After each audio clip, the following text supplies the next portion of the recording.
What's up, friends? This is Jazz bringing you another For Better or For Worse vlog, I believe number 35. The first strip is from November 26, 1983, and Michael's like, I don't believe it.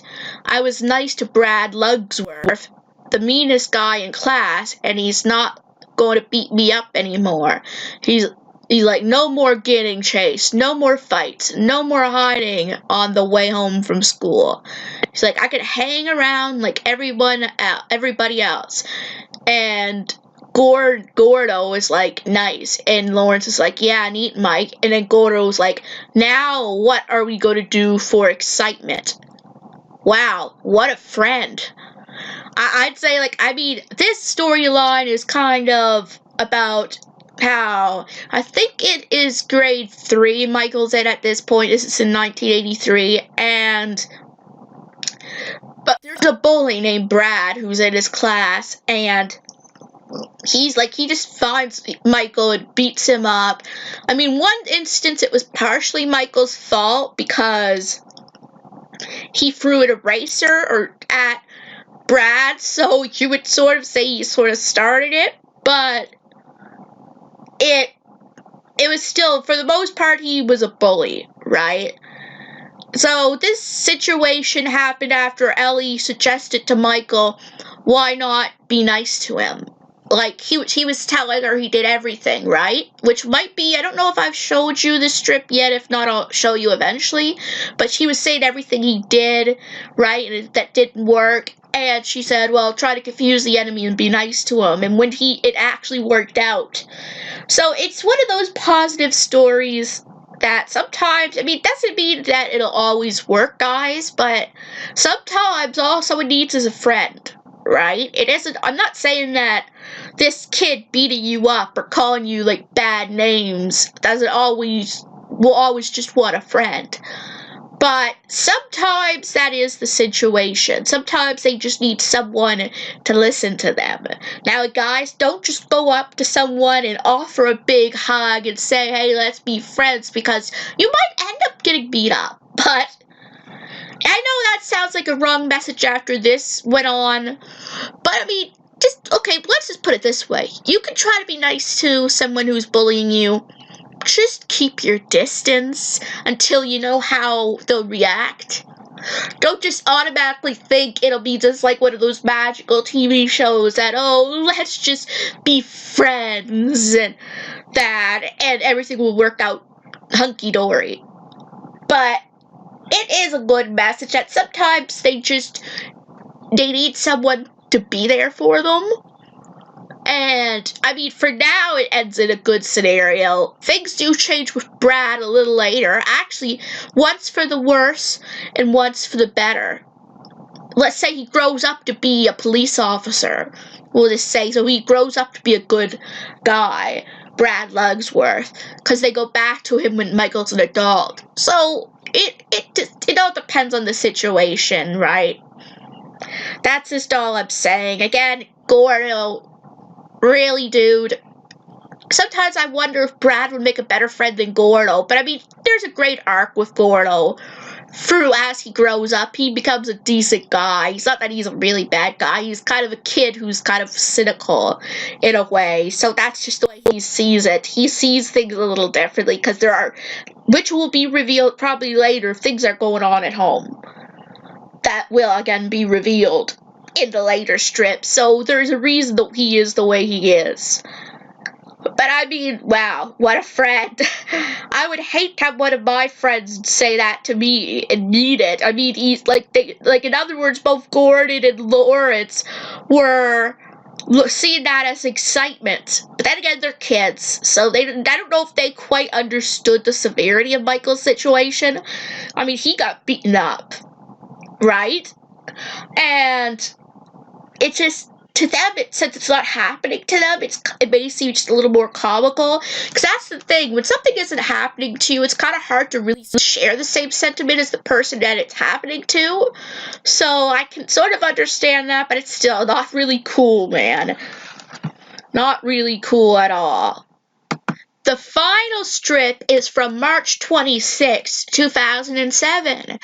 And suddenly it's both April and her friend or boyfriend at the time, Gerald. She's like, Gerald, what are you doing here?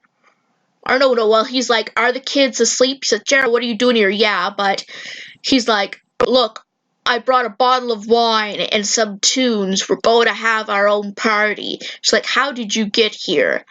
I mean, okay, a few things before I move on. Wine, okay, I'll go on to why I feel that after.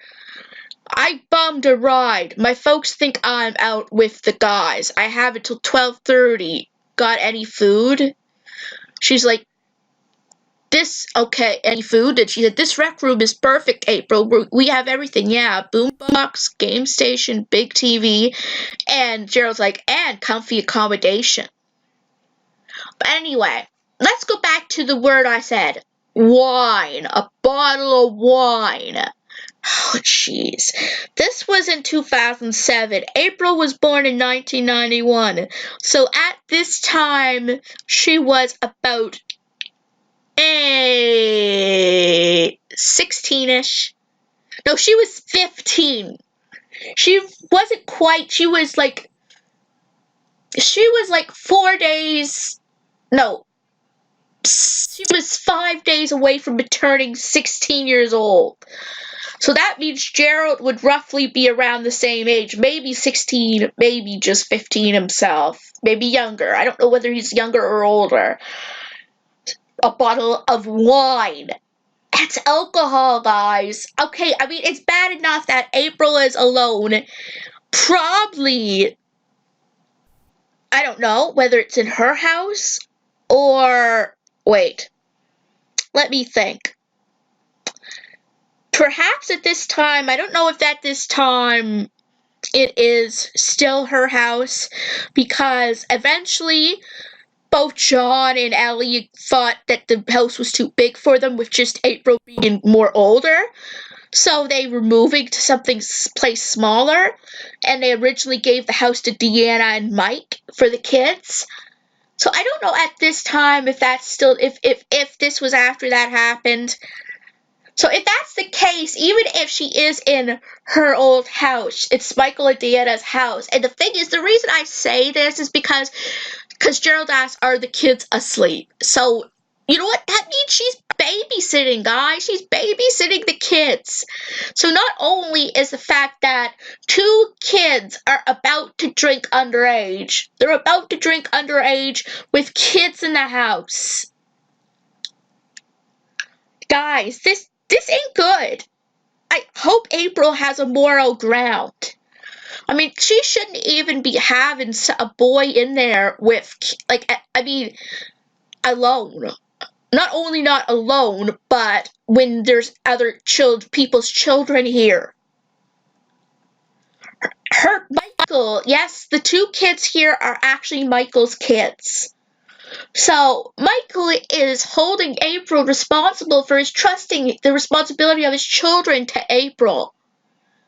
So this could be potentially bad. There's just so many things that could go wrong.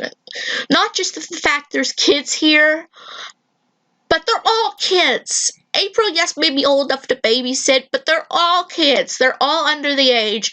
I mean, it would be less tragic if they were just on their own, because yes, it's bad to drink underage, but they're older than 2 tots. Not tots, a 6-year-old at least. No, I can't think. April was, I think the oldest child of Michael was born in 2000, so 5-year-old. A 5-year-old and a 3-year-old by this point.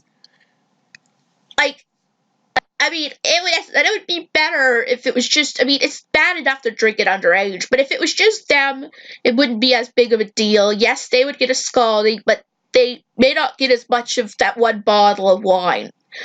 But the fact is that they could leave it out, and without realizing whether the kids could wake up and think it's grape juice. This is even worse, because it's wine, so it has grape in it, and it would look like grape juice to a child. Well, it depends on if it's white wine or not. But if it's red wine, It could look like something yummy for a child to drink. I know I'm not.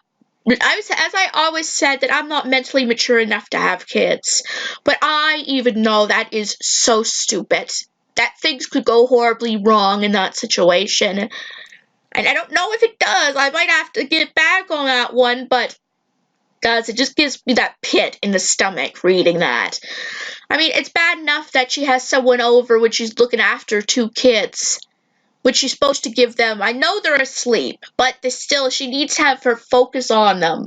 Not like at all times, but she has to kind of be like they're her main focus, not a boyfriend.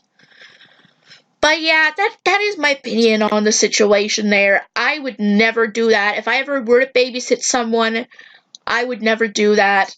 I mean, I would want something to keep me busy, but my main focus would be the child or the charge I'm babysitting, not a friend or a boyfriend. I mean, okay, maybe I would talk to a friend on the phone, but I wouldn't have them over unless the people who I'm being paid to babysit said, okay, if I asked and they said, okay, you can have this person over, that'd be different, but I wouldn't just have someone over without their knowledge.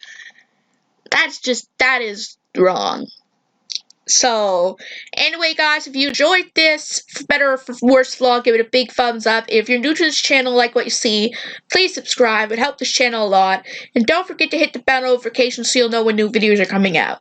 And I will see you guys in my next video.